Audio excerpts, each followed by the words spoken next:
Welcome to this deep dive where we're looking into this really audacious heist at the Louvre that happened on October 19th, 2025. We're going to uncover how four guys stole 88 million euros in French crown jewels in exactly 7 minutes. Yeah, 7 minutes is just wild. Because, I mean, you picture reaching an impenetrable fortress like the Louvre, and you probably imagine a cinematic high-tech operation. Right, like lasers dropping from the ceiling, hacking the mainframe, that sort of thing. Exactly. But on that day, they bypassed centuries of royal security with something ridiculously mundane. Just a white moving truck, some bright yellow construction vests, and a few orange safety cones. It basically is just social engineering in plain sight. Oh, 100%. They completely weaponized the psychology of the city. I mean, nobody questions a guy in a high-vis vest. Yeah. And we should establish the stakes for you here because this wasn't just grabbing gems. No, it was the theft of 2 centuries of royal history. Yeah, it completely humiliated a nation, but to pull it off in 7 minutes? Well, wait, I'm stuck on their timeline, though. 7 minutes. A museum that size has a massive budget, state-of-the-art cameras. How do 4 guys park by the Seine on a Sunday morning at 9:30 a.m. and ride a hydraulic lift 42 meters up without, triggering an immediate lockdown? Well, simply because they didn't act like thieves. They acted like maintenance.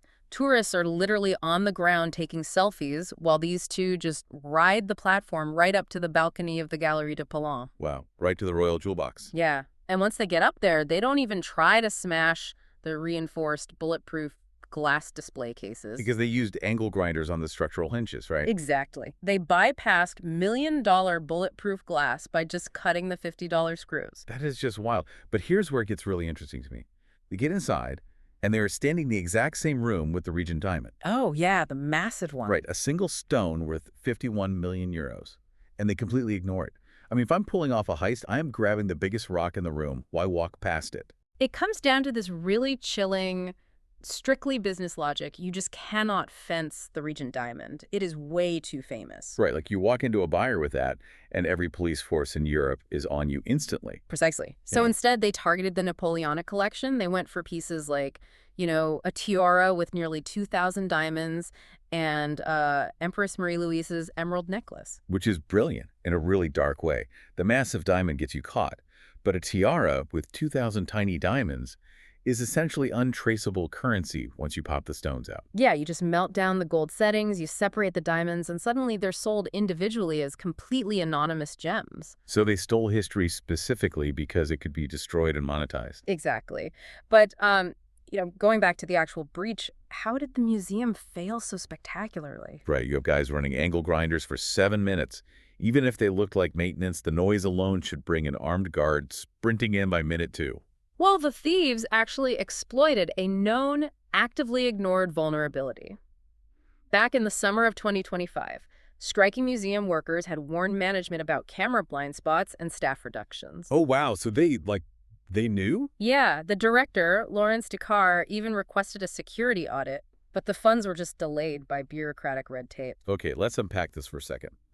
The real failure wasn't a lack of technology. It was a failure of management to listen to their own frontline workers. What's fascinating here is that they didn't hack a mainframe.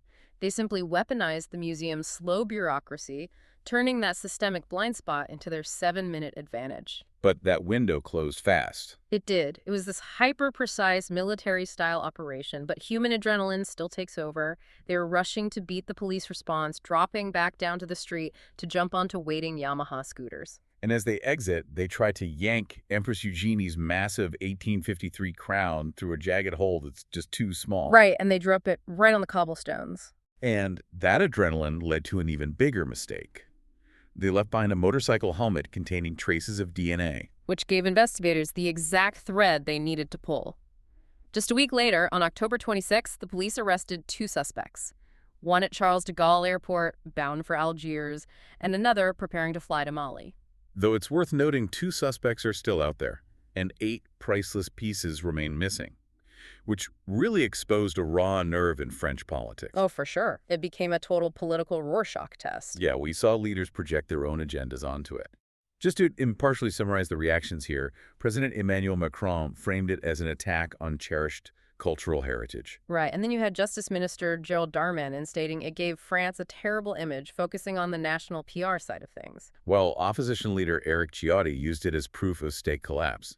So regardless of where you sit politically, it proves how a 7-minute crime shook the foundations of the nation. Yeah, and I think the ultimate takeaway here for you, whether you're running a massive organization or just managing your own life, is that a $10 yellow vest is the best cloaking device on earth if your systems are bogged down by red tape. The most robust fortress is meaningless if management refuses to listen to the early warnings from the people actually working on the ground. Absolutely. You don't need lasers to bypass security if the front door is propped open by bureaucracy. Which leaves us with one final thought for you to mull over. Yeah. If these priceless historical treasures are successfully melted down and scattered as anonymous gems across the globe, is the history truly destroyed? Or does it just secretly change hands, hiding in plain sight?